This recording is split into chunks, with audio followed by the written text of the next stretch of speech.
I've been spending my whole life living with an illness that you have never heard of. Let's get into it.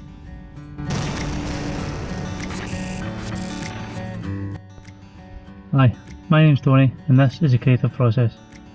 If you've clicked this video, it means you've seen the thumbnail, looked at the title and thought it is something that brings you value. I thank you for that. So, what do I mean by my opening statement?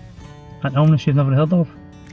Well, it only affects between 1 in 1,000 and 1 in 2,500 children in the UK. Unfortunately, I was one of those. Before I let you know what this illness is called, I'm not even going to have it in the title so you can guess it for yourself. There will be down in the description box below a little blurb explaining its name, some statistics, and some of the symptoms. But let me try and break it down into a short video.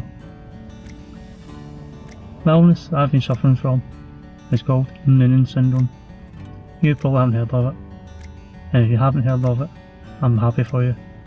If you have, it means you either suffer from it yourself or know someone who's suffering from it. Now, it's not an illness that causes pain or anything like that. It's just, from the day you're born, certain physical characteristics are altered through having this illness. Now, you may not notice if you're not looking closely, but if you look very closely, you'll notice that one of my ears is slightly lower than the other. I have a misshapen forehead, if that's what you want to call it. I have a webbed neck, as you can see there.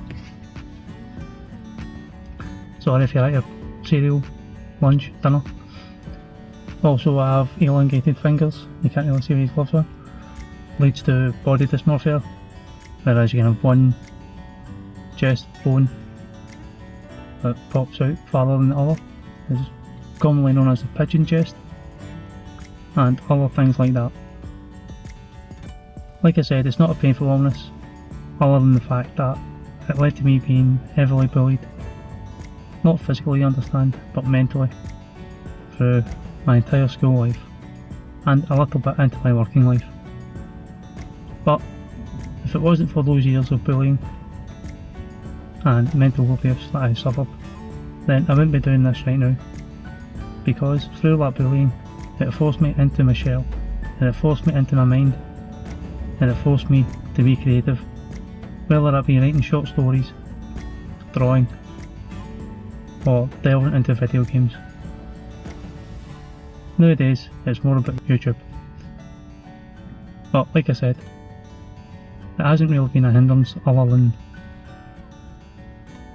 mental things, with concentration.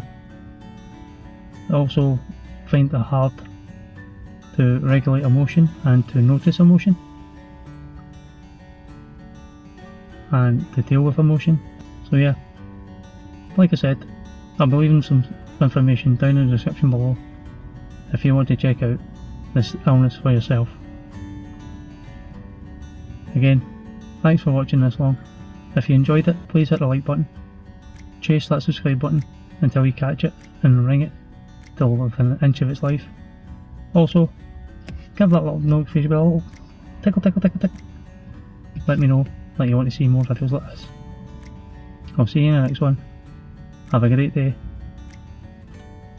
This is the creative process. This is what I do. See you soon.